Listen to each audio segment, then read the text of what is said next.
शौर्य गाथा अभिमानाची या कार्यक्रमाबद्दलचा तुमचा काही छोटासा अनुभव जर तुम्ही सांगू शकलात तर, आणि पोलिसांची ही शौर्याची गाथा तुमच्या आवाजात लोकांपर्यंत पोहोचते, त्यांची गोष्ट तुमच्या आवाजात लोकांना सांगितली जाते, याबद्दलची तुमची भावना नेमकी काय? शौर्य गाथा अभिमानाची, जसं ज्या वेळेला पहिल्यांदा मंडळी भेटायला आली, चॅनलची दिग्दर्शक, आणि त्यांचं म्हणणं होतं की ह्या अशा गोष्टी आहेत पोलिसांच्या, महाराष्ट्र पोलीस, मुंबई पोलीस, आणि जितकं वास्तवदर्शी हे सगळं काम करता येईल अशी इच्छा आहे. आणि टेलिव्हिजन, ज्या दूरदर्शन मालिका आपण पाहतो त्या स्पेसमध्ये इतकं खरं काम करण्याची इच्छा त्यांनी खरं तर प्रदर्शित केली, ज्याच्यावरती मला खूप बरं वाटतं. कारण आपण दूरदर्शन आणि दूरदर्शन मालिकांकडे एकाच भूमिकेला पाहत असतो. कसं तरी आमचं मनोरंजन घडवून आणा, इतकीच मर्यादित प्रेक्षकांची अपेक्षा झालेली असते.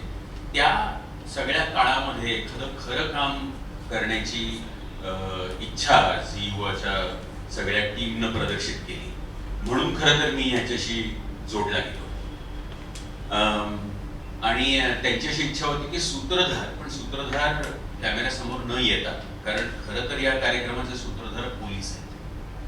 म्हणजे ज्या कथा आणि ज्यांची निवड केलेली आहे त्या सगळ्या खऱ्या घडलेल्या कथा आहेत, आणि ती माणसं येऊन त्या कथेबद्दलही बोलतात, त्यावेळेच्या तपासाबद्दलही बोलतात.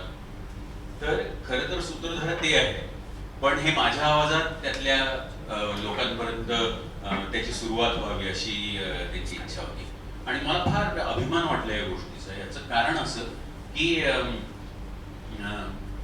अगदी सुरुवातीला सांगतो, मी शाळेत असताना आमच्याकडे घरी दक्षता येत असते. तर दक्षताचा अंक त्यावेळेच्या मंडळींना माहिती आहे, माझंही आता वय झाल्यामुळे बहुतेक म्हणता येईल, पण मला अजून दक्षताचे ते अंक आठवतात.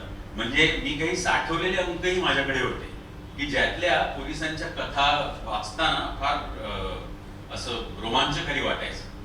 आज खरं तर चॅनल म्हणून आपण ह्या गोष्टीची दाद दिली पाहिजे की झी युवा, आज आपल्याकडे जर आपण तरुणांकडे पाहिलं तर स्फूर्ती देणारी माणसं, त्यांच्यासमोर उदाहरणं इतकी कमी आहेत. खरं म्हणजे नाही आहेत असं मी म्हणणार नाही, पण खूप कमी आहेत. म्हणजे आपल्याकडे आजही आयकॉन, ज्याला इंग्लिशमध्ये म्हणतात, ते आयकॉन्स द्यायचे झाले आजच्या तरुण पिढीला तर तुम्ही काय सांगाल? म्हणजे सिनेमा नट, खेळाडू, राजकारणी ह्यातले अभावानेच ज्यांच्याकडनं स्फूर्ती मिळाली अशी माणसं आपल्याला दिसतात. तिथे पोलिसांबद्दलचं एक धाडस, तो रोमांच, कायद्याचं पालन करणारा एक, माझं रक्षण करणारा एक माणूस, आणि ज्याच्याकडनं स्फूर्ती घेता येईल असा एक आयकॉन ह्या निमित्तानं झी युवाच्या माध्यमातून तरुण पिढी समोर आला.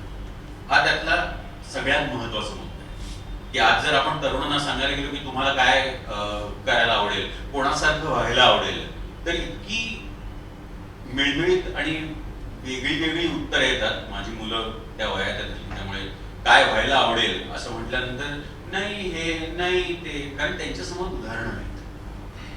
तर तसा त्या दृष्टीने ह्या कार्यक्रमाचा हेतू फार अभिमानाचा आणि प्रशंसनात्मक आहे. याचं कारण असं की आज त्या सगळ्या गोष्टी खऱ्या मांडलेल्या, त्याचं पुन्हा एकदा त्याच्यात पाणी घालून आणखी त्यातला ड्रामा काढून वगैरे असं नाही, तर तो धोका काय आहे हे तुम्हाला कळावं, त्यातली सावधानता काय आहे हे तुम्हाला कळावं, ह्यातनं मार्ग काय काढता येईल हे तुम्हाला बघावं, पोलिसांची बुद्धिमत्ता काय आहे हे तुम्हाला कळावं, आणि तरुण पिढीला कळावं. जसं आता भवेश मला सांगत होतं की झी युवा म्हणजे झीचं एक वेगळं अस्तित्व आहे, झी सिनेमाचं वेगळं अस्तित्व आहे सगळं, त्याच्यामध्ये एका नव्या चॅनलनी एक वेगळं कॅरेक्टर दाखवलं पाहिजे, जे दाखवण्याचा खरं तर त्यांचा प्रयत्न आहे. त्यामुळे ह्याच्याशी मला जेव्हा विचारलं तेव्हा मला फार बरं वाटलं. नाहीतर इतकी वर्ष कमावलेल्या आवाजाचं मी तरी काय करायचं.